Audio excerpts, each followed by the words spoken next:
आज हम लोग श्वसन के बारे में जानते हैं। श्वसन क्या है? तो अंगों का वैसा समूह जो श्वसन की क्रिया में सहायक होते। अंग जो है आपका पार्ट है, उसका वैसा समूह जो श्वसन की क्रिया में सहायक होते हैं, उन्हें सामूहिक रूप से श्वसन तंत्र कहते हैं, सांस लेने वाले तंत्र कहते हैं।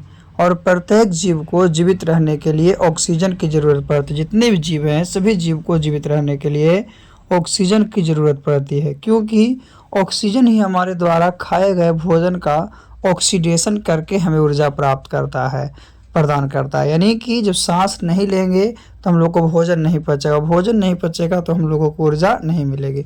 तो भोजन के जटिल अणु जो है पाचन क्रिया से सरल अणुओं में कन्वर्ट होता है, और सरल अणुओं में कन्वर्ट होने के बाद वो क्या है, कोशिका को, सेल को एनर्जी देता है।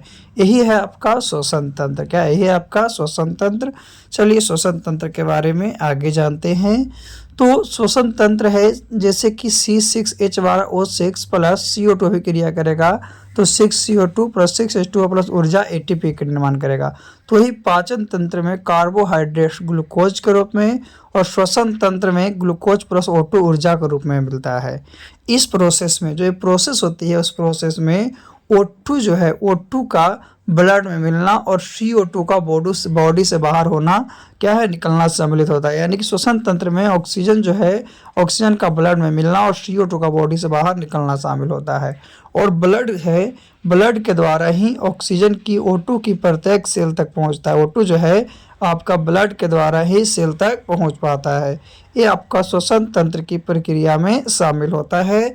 तो पाचन तंत्र होता है, उसमें कार्बोहाइड्रेट ग्लूकोज के रूप में मिलता है, और श्वसन तंत्र में आपका ग्लूकोज प्लस O2 जो है ऊर्जा के रूप में मिलता है। आगे बात करते हैं हम लोग। तो आगे है नाक या नासिका मार्ग, जिसको नोज या नोस्ट्रल पैसेज बोलते हैं। तो इसका मुख्य कार्य क्या होता है? सूंघने से संबंधित। जो नाक है, नाक का मुख्य कार्य है सूंघना, और इसके भीतर छोटे छोटे बाल होते हैं जो धूल कणों को रोकते हैं। नाक के अंदर छोटे छोटे जो बाल होते हैं वो क्या करते हैं कि धूल कण को रोकते हैं।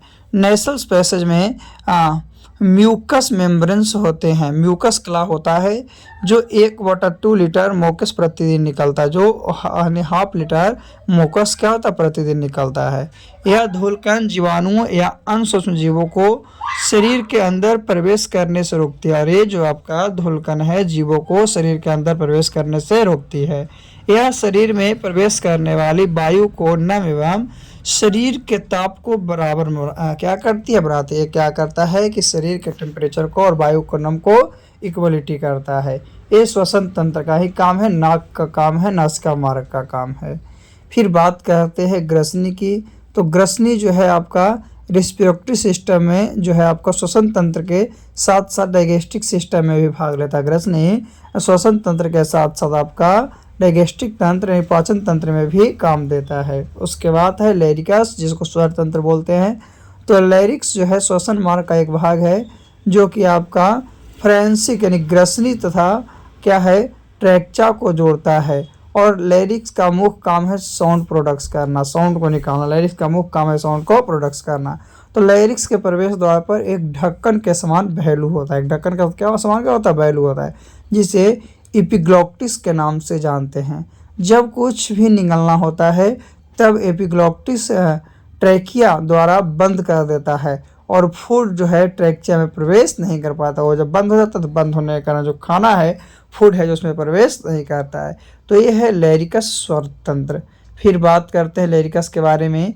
तो पुरुष में लैंगिक लक्षणों के विकास के साथ साथ ध्वनि के यंत्र के चारों ओर एक विशेष संरचना का निर्माण होता है, जिसे एडम्स एप्पल कहते हैं।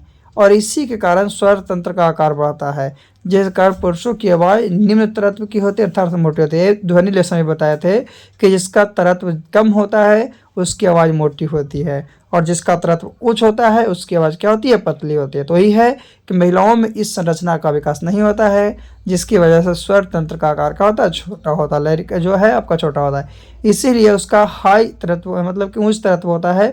तो उच्च तरत्व के कारण उसकी आवाज़ पतली सुनाई पड़ती है, जो सुनने में पतली व मधुर सुनाई पड़ देती है। तो मेंस वोकल कॉर्ड होता है 20 mm का, और वुमेन्स का क्या हो 15। तो मेंस जो वोकल कॉर्ड है वो 20 mm का है, याद रखना है। और वुमेन्स वोकल्स कॉर्ड जो है 15 mm का होता है, याद रखना है। आगे हम लोग चलते हैं। इसके बाद क्या है, तो आगे है आपका ट्रैकिया। ट्रैकिया क्या है? तो ट्रैकिया द्वारा वायु फेफड़े के अंदर जाता है। ट्रैकिया के द्वारा ही जो वायु है, हवा है, जो फेफड़ा के अंदर जाता है। और ट्रैकिया में आगे जाकर 2 शाखाएं बढ़ जाती, ट्रैकिया जो आगे जाती है और 2 शाखाएं बढ़ जाती है, जिसे हम लोग ब्राकोई के नाम से जानते हैं। ट्रैकिया के ऊपर 16 से 20 सी शेप के बने कार्टिलेज के रिंग होता है, जैसा कि आपको फिगर में दिखाया गया है, जिसका काम क्या है कि ट्रैकिया को सिकुड़ना और चिपकने से क्या है, बचाने का होता है। उसका काम जो होता है ट्रैकिया को सिकुड़ने से या बचाने का काम होता है ना। तो ये आपका ट्रैकिया के ऊपर कितना 16 से 20 सी शेप के आकार बने होते हैं, उसी का काम है कि ट्रैकिया को सिकुड़ने या चिपकने से क्या करता है, रोकता है। और ट्रैकिया के द्वारा वायु जो है फेफड़ा के अंदर तक जाता है। तो ये था आपका ट्रैकिया। चलिए ट्रैकिया के बाद हम लोग और इसके बारे में जानते हैं, फेफड़े के बारे में। फेफड़ा क्या है? तो मानव का मुख्य श्वसन अंग फेफड़ा है। पूछता है, क्वेश्चन पूछता है कि मानव का श्वसन अंग क्या हो गया, फेफड़ा हो गया। और दाहिनी फेफड़ा बाएं से बड़ा होता है और फेफड़ा प्लूरल मेम्ब्रेन से ढका होता है, प्लूरल मेम्ब्रेन से ढका होता है। और दाएं फेफड़े में 3 पसलियाँ होती है और बाएं में 2 पसलियाँ होती है।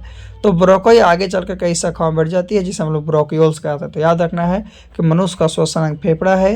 ये चूहे, ये सब जो है चूहे का ही फेफड़ा है। जितने भी कीट है कीड़े मकोड़े हैं, उसका श्वास नलिया ट्रैकिया है। फिर जितने भी जल में रहने वाले प्राणी हैं, जो जलीय कीट है, उसका श्वसन अंग जो है आपका गिल से गलफड़ा, जैसे मछली, तो मछली का गिल से गलफड़ा हो गया है ना। फिर हम बताएं कीड़े मकोड़े जितने भी हैं उसको क्या हो गया, तो कीड़े मकोड़े के जितने भी हैं उसको ट्रैकिया हो गया। वो ये सब उसका क्या है, श्वसन अंग है। और मनुष्य का फेफड़ा हो गया, है ना। चलिए आगे हम लोग जानते हैं। तो आगे है क्यूपा के बारे में। क्यूपा क्या है? तो ब्रोकियोल्स के सिरे पर, ब्रोकियोल्स जो है उसके सिरे पर जैसे गोल रचनाएं पाई जाती है, गोल गोल रचना पाई जाती है। और वही गोल रचना जो है उसी को हम लोग एलुवोल या क्यूपा कहते हैं। तो क्यूपा जो है, क्यूपा पर रक्त कोशिकाओं का जाल बिछा होता है। जो रक्त है, ब्लड कोशिका जो है आपका उसी का जाल बिछा होता है, जहाँ से गैसों का आदान प्रदान होता है। वहीं से गैस क्या करता है, आदान प्रदान करता है। और यहाँ से ऑक्सीजन रक्त में चली जाती है। और जब गैस का आदान प्रदान होता है उसके उपरांत वहाँ से ऑक्सीजन जो है रक्त में चला जाता है और वहाँ से कार्बन डाइऑक्साइड बाहर निकल जाता है। श्वसन तंत्र में यही होता है कि हम लोग ऑक्सीजन को ग्रहण करते हैं और कार्बन डाइऑक्साइड को छोड़ते हैं। कार्बन डाइऑक्साइड है वो हमारे शरीर से बाहर निकलता है और जो आपका ऑक्सीजन है शरीर के अंदर जाता है। लेकिन कितना % आता है, कितना % जाता है, उसके बारे में हम लोग जानेंगे। कितना % आता है और कितना % जाता है ना। उससे पहले थोड़ी सी और जानते हैं डायफ्राम के बारे में। तो डायफ्राम क्या है? डायफ्राम है फेफड़े को आधार प्रदान करता है। फेफड़ा जो है, फेफड़ा को आधार प्रदान करने वाले को डायफ्राम कहते हैं। और डायफ्राम के ऊपर नीचे होने के कारण, डायफ्राम जो है ऊपर नीचे होता है, उसी के कारण ही फेफड़ा जो है वायु फेफड़ा के अंदर बाहर होता है। वही चलते वायु जो है फेफड़ा के अंदर बाहर होता है। और डायफ्राम ऊपर जो रहता है वायु फेफड़ा से बाहर, और नीचे जो होता है वायु फेफड़ा के अंदर होता है। डायफ्राम का ऊपर वाला भाग जो है वायु फेफड़ा से बाहर होता है और नीचे वाला जो है आपका वायु फेफड़ा के अंदर होता है। और ये जो एक जो आपका वायु कोष पाए जाते हैं वो 3 × 10⁸ पाए जाते हैं। 3 × 10⁸ जो है एक वायु कोष पाए जाते हैं, जो कि आपके लिए क्या है, यानी कि वायु से फेफड़ा निकालने और मतलब कि फेफड़े से वायु को निकालने और वहाँ अंदर करने के लिए जो प्रक्रिया होती है उसमें वो काम देते हैं।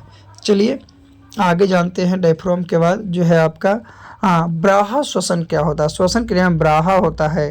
तो ब्राहा कहने का मतलब है कि किसी भी ऑक्सीजनेशन तथा इन्वायरमेंट में, पर्यावरण में के बीच जब ऑक्सीजन और कार्बन डाइऑक्साइड गैस का आदान प्रदान होता है, जब ऑक्सीजन हो गया, O2 हो गया और CO2 हो गया, ये दोनों गैस का जब आदान प्रदान होता है तो उसी को हम लोग एक्सटर्नल रेसिप्रेशंस यानी ब्राहा श्वसन के नाम से जानते हैं। ब्राहा श्वसन के नाम से जानते हैं। तो याद रखना है कि किसी भी ऑक्सीजनेशन में तथा इन्वायरमेंट के बीच जो ऑक्सीजन तथा कार्बन डाइऑक्साइड गैस का आदान प्रदान होता है उसे हम लोग एक्सटर्नल रेसिप्रेशंस या ब्राहा श्वसन तंत्र के नाम से जानते हैं, जिसमें ऑक्सीजन और कार्बन डाइऑक्साइड गैस का आदान प्रदान होता है ना। और जब आदान प्रदान होगा इसी को हम लोग क्या कहेंगे, एक्सटर्नल रेसिप्रेशंस यानी ब्राहा श्वसन तंत्र के नाम से जानेंगे। तो अभी हम लोग ब्राहा श्वसन तंत्र के बारे में भी जान चुके हैं। चलिए आगे हम लोग जानते हैं थोड़ा सा आगे क्या है, तो आगे है हवा, यानी कि शरीर का मतलब एयर का शरीर में आना और एयर का शरीर से बाहर जाना। तो नाइट्रोजन जो है शरीर में 78.09% आता है, ऑक्सीजन 21% आता है और कार्बन डाइऑक्साइड 0.03% आता है। लेकिन यही जो एयर जो है हवा का शरीर से बाहर होना, तो शरीर से बाहर नाइट्रोजन तो पूरा निकल जाता है, 78.09 तो पूरा निकल जाता है। और एक कार्बन डाइऑक्साइड 17% निकलता है और ऑक्सीजन 17% निकलता है और कार्बन डाइऑक्साइड जो है 4% निकलता है। सोचिए, नाइट्रोजन आता है शरीर में कितना 78.09, तो जाता भी है 78.09। आता एयर ऑक्सीजन कितना आता है, तो 21% आता है, लेकिन निकलता है शरीर से बाहर कितना, तो मात्र 17% निकलता है, यानी 4% कम गया ना, वही कार्बन डाइऑक्साइड में कन्वर्ट होता है। तो क्या है कि कार्बन डाइऑक्साइड जो है 0.03% आता है, लेकिन निकलता है 4%। तो सांस के द्वारा लगभग 400 ml पानी प्रतिदिन हमारे शरीर से बाहर निकल जाता है। फिर है गैसों का शरीर में परिवहन। तो ऑक्सीजन का फेफड़ों से शरीर के सभी सेल तक पहुंचना, ऑक्सीजन है, ऑक्सीजन का फेफड़ा से शरीर के सभी भाग कोशिका तक पहुंचना तथा कार्बन डाइऑक्साइड का फेफड़ा तक पुनः आने के प्रोसेस को गैसों का परिवहन कहते हैं। यानी कि जो फेफड़ा के सभी शरीर तक जाना सेल का और कार्बन डाइऑक्साइड का फेफड़े तक पुनः आना, ये प्रोसेस ही गैस का परिवहन कराता है। और ऑक्सीजन के परिवहन रक्त में उपस्थित हीमोग्लोबिन के कारण होता है और हीमोग्लोबिन के कारण ही ब्लड का रंग भी लाल होता है, हीमोग्लोबिन के कारण ही ब्लड का रंग लाल होता है। तो ऑक्सीजन प्लस हीमोग्लोबिन अभिक्रिया करता है तो ऑक्सी हीमोग्लोबिन का निर्माण करता है। वही ऑक्सी हीमोग्लोबिन जब टूटता है तो ऑक्सीजन प्लस हीमोग्लोबिन का निर्माण करता है। तो याद रखना है कि ऑक्सीजन का परिवहन रक्त में उपस्थित हीमोग्लोबिन के कारण होता है और ऑक्सीजन जब हीमोग्लोबिन से अभिक्रिया करता है तो ऑक्सी हीमोग्लोबिन का निर्माण करता है। चलिए आगे हम लोग जानते हैं इसके बारे में। तो आगे है कि कार्बन डाइऑक्साइड का ट्रांसपोर्टेशन कोशिका के फेफड़ों पर 3 प्रकार से होता है। कितने प्रकार से, 3 प्रकार से। जैसे हीमोग्लोबिन है तो हीमोग्लोबिन के द्वारा कितना होगा, 10 से 20%, 10 से 20% जो है आपका हीमोग्लोबिन के द्वारा होगा। फिर प्लाज्मा के द्वारा कितना होगा, तो प्लाज्मा जो है, प्लाज्मा के द्वारा केवल 7% होता है क्या, कार्बन डाइऑक्साइड का ट्रांसपोर्टेशन कोशिका के फेफड़ों तक, 3 प्रकार से। फिर है बाइकार्बोनेट के द्वारा, तो बाइकार्बोनेट जो है, बाइकार्बोनेट के द्वारा कार्बन डाइऑक्साइड का ट्रांसपोर्टेशन कोशिका से फेफड़ा तक आपका 70% होता है। कितना परसेंट, 70%। तो याद रखना है कि हीमोग्लोबिन के द्वारा 10 से 20%, प्लाज्मा के द्वारा 7% और बाइकार्बोनेट जो है, तो बाइकार्बोनेट के द्वारा 70%। यानी 3 तरह से गैस एक्सचेंज होता है। 3 तरह से क्या होता है, गैस एक्सचेंज होता है। गैसों का शरीर में परिवहन जो है 3 तरह से होता है। चलिए इसके बाद हम लोग और आगे जानते हैं। तो आगे है आपका आंतरिक श्वसन और कोशिकीय श्वसन। तो भोजन के डाइजेस्टर, भोजन के पचने के बाद हमें ग्लूकोज मिलता है जो ब्लड के सहायता से कोशिका तक पहुंच जाता है, जो ब्लड की सहायता से कहाँ तक, कोशिका तक पहुंच जाता है। इसी ग्लूकोज का सेल में ऑक्सीकरण द्वारा ऑक्सीडेशन किया जाता है। सेल जो है, कोशिका है, उसमें ऑक्सीजन के द्वारा ऑक्सीकरण किया जाता है, जिसके बाद हमें CO2 H2 और एनर्जी मिलती है। और इसी के बाद हम लोग को CO2 मिलता है, H2O मिलता है और एनर्जी मिलता है। इसी प्रोसेस को हम लोग कोशिकीय श्वसन कहते हैं, सेलुलर रेस्पिरेशंस कहते हैं, जो 2 प्रकार के होते हैं। जो कितने प्रकार के होते हैं, 2 प्रकार के। एक अनॉक्सी श्वसन होते हैं, एक ऑक्सी श्वसन होते हैं। तो अनॉक्सी श्वसन को हम लोग वायवीय श्वसन भी कहते हैं। अनॉक्सी श्वसन है उसको हम लोग वायवीय श्वसन कहते हैं, अवायवीय श्वसन कहते हैं। और ऑक्सी श्वसन को हम लोग अवायवीय श्वसन कहते हैं। तो ऑक्सी को वायवीय श्वसन और अनॉक्सी को अवायवीय श्वसन के नाम से जानते हैं। तो देखते हैं ये दोनों में थोड़ा सा डिफरेंट क्या है। तो दोनों में डिफरेंट है, यानी ऑक्सी श्वसन जो ऑक्सीजन की उपस्थिति में होता है, तो ऑक्सी को ही वायवीय श्वसन बोले थे। तो ऑक्सी श्वसन ऑक्सीजन की उपस्थिति में होता है, उसे ऑक्सी श्वसन कहते हैं। और अनॉक्सी श्वसन जो है आपको ऑक्सीजन की उपस्थिति में होता है, उसे अनॉक्सी श्वसन कहते हैं। जो ऑक्सी श्वसन है उसमें आपका CO2 H2O ऊर्जा प्राप्त होता है, लेकिन अनॉक्सी श्वसन में लैक्टिक अम्ल आपका कार्बन डाइऑक्साइड H2O और ऊर्जा निकलता है। फिर है ऑक्सी श्वसन कोशिका द्रव तथा माइक्रोकंड्रिया में पूरा होता है। जो ऑक्सी श्वसन है आपका, लेकिन अनॉक्सी श्वसन जो है आपका कोशिका द्रव में पूर्ण होता है। तो ऑक्सी श्वसन में एनिमल, ह्यूमन, बर्ड्स आ गए। अनॉक्सी में कीट, सूक्ष्मजीव, बैक्टीरिया, किण्वन प्रक्रिया आ गए। वही ऑक्सी श्वसन में अधिक ऊर्जा मुक्त होती है और अनॉक्सी श्वसन में कम ऊर्जा मुक्त होती है। तो इस तरह से हम लोग याद रखना, ऑक्सी श्वसन को क्या कहेंगे, वायवीय श्वसन कह देंगे, और अनॉक्सी श्वसन को अवायवीय श्वसन कहेंगे। तो इस तरह से ऑक्सी श्वसन और अनॉक्सी श्वसन में कुछ अंतर है, जो कि आपका 2 तो बताया गया है, 3-4 तो हम बता दिए कि ऑक्सी में क्या निर्माण होता है और क्या नहीं होता है। चलिए आगे चलते हैं।